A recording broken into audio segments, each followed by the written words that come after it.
Hey, what's up YouTube? You already know it's All City Live TV. Thank you for tuning in. Today we're going to be talking about the 10 worst badges that you can equip this year for NBA 2K20.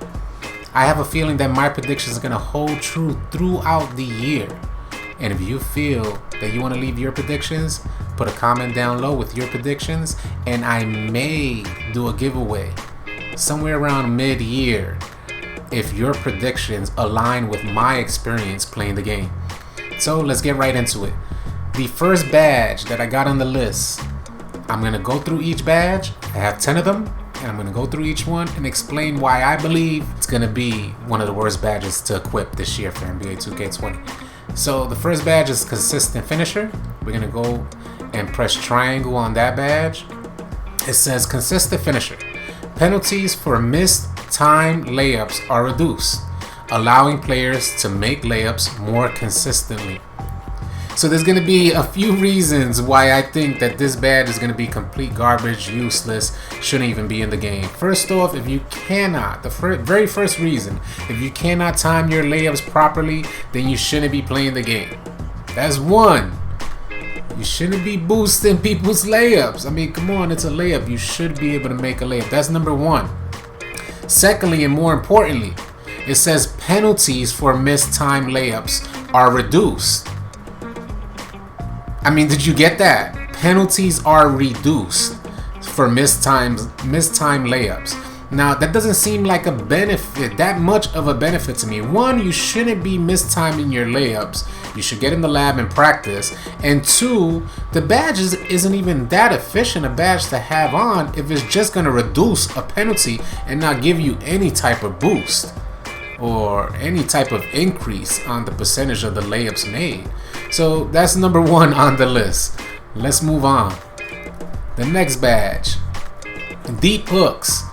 Now, I have yet to play a 2K besides maybe 2K17 where deep hooks were a little effective for them 7-3 post scorers. But it says post hooks taken far from the basket receive less of a distance penalty than normal. So what I'm getting at here is these badges that kind of give you less of a penalty, and from my experience with 2K, that type of language, and I remember in NBA 2K17 I had about 42 badges on my glass cleaner. So I mean, I got every badge that you could possibly put on the glass cleaner. I think I ran into one other person who had more badges than I, and I think they had about 45 badges, but that's irrelevant. What I'm getting at here is the language that they're using when they're being vague within their description, and it says post hooks taken far from the basket receive less of a distance penalty. This type of language, I've come to learn, means that the badge is irrelevant. Put it over to the side, basura, throw it away. It's not gonna work. So that's my second badge for the top 10 worst badges to equip this year for NBA 2K20, deep hooks. The next one is also in finishing, is Pro Touch. Now, a lot of you guys might want to debate about this choice, but I'm gonna go in and let you guys see why I chose this one. Pro Touch gives an extra shot boost for having slightly early, slightly late, or excellent shot timing on layups. Please explain to me why you would need a shot boost for an excellently timed layup. How does that make sense? Who is writing the description in these badges, and like, who are they trying to fool? If you have a slightly early layup, if you're wide open, whatever the case may be, if it's slightly early, slightly late, or excellent for that reason, neither one of the above, neither one should need a badge equipped in order to make the layup. So that's my third, and my third badge is within finishing. My third worst badge to equip for NBA 2K20. Let's move on to the next. Some of these badges are like a joke. So we'll move on to the next within shooting. So I have 4 badges here. We go to the first one, clutch shooter. Shot attempts that occur during the final moments of the fourth quarter or in any overtime period receive a large boost. Now this is definitely a beneficial badge to have for you Pro-Am, Rec, and My Career players. But the reason why it's made the top 10 worst badges to equip for NBA 2K20 is that this badge does not cross over into Park. This is not going to be an effective badge to use in Park. So if you're only going to be playing Pro-Am, Rec, or My Career, then you want to equip this badge. But the reason why it made the top 10 worst badges to equip for NBA 2K20 is because it doesn't cross over between the game modes. We're going to move on to the next badge. Ice in Veins. Now, Ice in Veins, in my opinion, the absolute worst badge created. I don't even think this badge should have been in the game. A free throw is a free throw for a reason. Now, I know we have free throw ace. I get it. I understand there was already a free throw badge. But when you read this description on this particular badge, as we're going to do right now, free throws taken in the second half of close games or overtime periods are given a boost. Also, the timing window for free throws becomes larger. So in order to meet the criteria, your free throws have to be taken in the second half of close games. So it's not only like you're in the second half and the badge is effective. You have to be in the second half in a close game, or matter of fact, or overtime periods, and then your shots are given a boost. So again, just like layups, free throw ace was definitely an effective badge. I got that. I thought it worked effectively, and there was a noticeable difference in my free throw shooting when I equipped free throw ace for NBA 2K19. Unfortunately for this badge, they changed the criteria to free throws taken in the second half of a close game or in an overtime period. That's when you get your boost. Otherwise, there's no boost there. Otherwise, the badge is ineffective. So that's the reason why this badge made the top 10 worst badges to equip for NBA 2K20. Alright, so now we're on to the next. Number 6 on the list of the worst badges to equip for NBA 2K20, Pump Fake Maestro.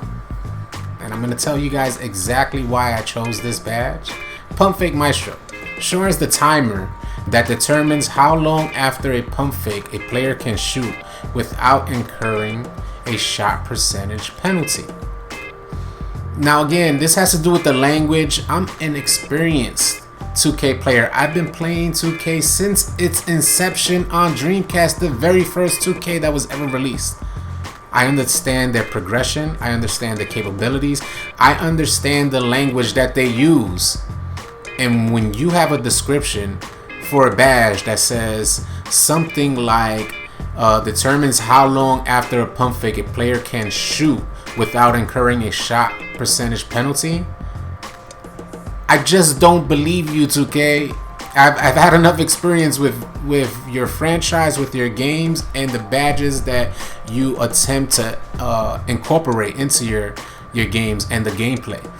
So I understand that some people may debate me on putting this badge in the top 10 worst NBA 2K20 badges to equip this year, but unfortunately, I believe that this badge is going to hold true throughout the year and be ineffective. There's not going to be many people equipping Pump Fake Maestro. Okay, on to the next. I think we're up to number 7, Steady Shooter. Now, I made a complete video. I uploaded a video solely on the Steady Shooter badge, and it's going to be up top. You're going to be able to see the link for it right now. Steady Shooter. We're going to go right into it. Steady Shooter. Shot attempts that are contested receive less of a penalty. However, shot attempts that are open do not receive much of a bonus. Now, I explained this all in the video that you're going to see up top. I explained it all.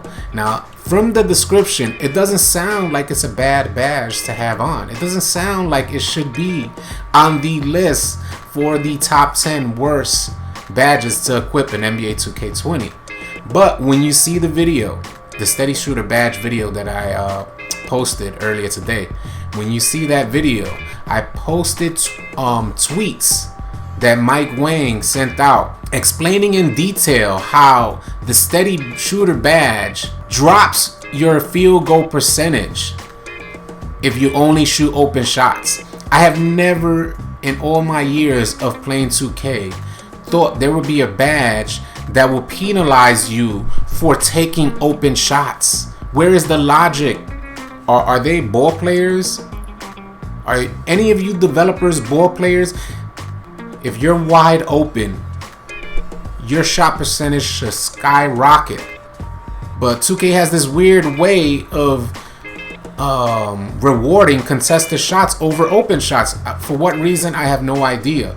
But in that steady shooter video that I posted earlier, you're going to be able to see the tweets that Mike Wang put out, and he very clearly stated that this badge will decrease your field goal percentage if you take open shots. This badge is solely made for contested shots, and we're talking about highly contested shots where they're in your grill at your gather. So when you're gathering the ball, they have to be there. That's what this badge is for. But you have to take those consistently. If you equip this badge, be ready to just take contested shots, because I experienced this myself playing the demo. I was just missing wide open shots, and I had this badge on Hall of Fame because I didn't understand what this badge meant. I didn't understand the logic behind the scenes, because the badge here says in the description, it just says shot attempts that are open do not receive much of a bonus. It doesn't say anything about taking away from what you've already built your player up to be. But Mike Wang said that's exactly what it does. It takes away from your ability. And that's the main reason why this badge is going to be one of the worst badges to equip for NBA 2K20. Alright, so we're done with shooting badges. Now we're on to playmaking. Playmaking badges that are making the top 10 worst badges to equip for NBA 2K20. The first one is bailout.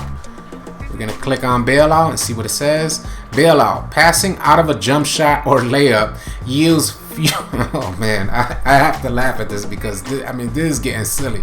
Passing out of a jump shot or layup yields fewer errant passes than normal. Now I have to laugh at this because these pass animations shouldn't even be in the game, let alone. Now to me, I'm just gonna keep it a buck with you guys, straight with you guys.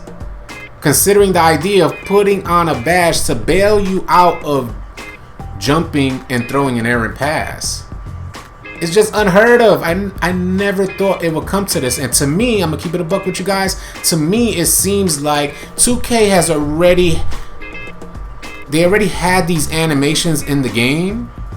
So to accommodate their mistakes, they just created a badge instead of doing the work to get the animations out of the game. Why not get the animations out of the game? Let that be, man. Like, you shouldn't be jumping and throwing passes and have to worry about them. Oftentimes in NBA 2K19, you jump the players right next to you and you're throwing an errant pass out of bounds. Can't do nothing about it. This is the main reason why bailout is number 8 on our list for the top 10 worst badges to equip in NBA 2K20. On to the next. Pass fake maestro. Alright, pass fake maestro. Pass fakes become quicker and tighter, making them more useful in baiting the defense. Now, I have a huge problem with this because the defensive mechanics in these 2K games recently have been extremely horrible. So I'm hoping that when they reference baiting the defense, I'm hoping that means when you're playing my career, because there shouldn't be a badge that forces you. Shouldn't be able to equip a badge that changes my defense. In a sense, like, you shouldn't be able to do a pump fake and I'm forced into an animation that puts me at a disadvantage. That should never be the case. What you do shouldn't affect how I move my player. So the whole concept of, there being a badge to bait defense is beyond me. That shouldn't be the case ever. Now I understand if it does, I understand the importance of the pass fake maestro if it just allows you to move a certain way when you're pump faking, when you're pass faking. You know, it keeps it tighter, like it said, quicker and tighter. I understand how that could be beneficial. Shout out to Glizzy, king of pass fakes. Pass fake maestro is number 9 on our list for the top 10 NBA 2K20 worst badges to equip. Alright, we're on to the next and last badge, number 10 on our list for the top 10 worst badges to equip for NBA 2K20. And I have under defensive badges, defensive and rebounding badges, Trapper. We're going to read this off. When trapping offensive players, defenders are more effective at forcing pickups and turnovers than normal. Now, I'm annoyed with this because, again, it's like if I'm positioning my player to pick up a loose ball, then that's what my player should do. So I shouldn't be in a position, and this happened often in NBA 2K19, I shouldn't be in a position to pick up a loose ball, and because somebody else has a badge, they just glitch right in front of me to get the loose ball.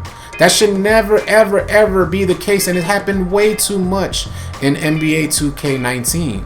So we want to see differently in NBA 2K20. And again, I'm going to keep it a buck with you guys. It seems to me that a lot of these badges are covering the faulty gameplay mechanics that 2K was too lazy to address from 2K19 to 2K20. This is what seems to be the case for some of these badges that I'm noticing, because the badges are illogical. They don't make sense. There should never be a badge just to pick up a loose ball. That don't make sense. It should be your positioning on the court. Where do you position your player on the court to grab a loose ball? So Trapper is number 10 on our list for the top 10 worst badges to equip for NBA 2K20. If you guys enjoyed this video, please be sure to subscribe to the channel. We have a ton more content coming your way. Mash that like button, share the video if you can. Easy out.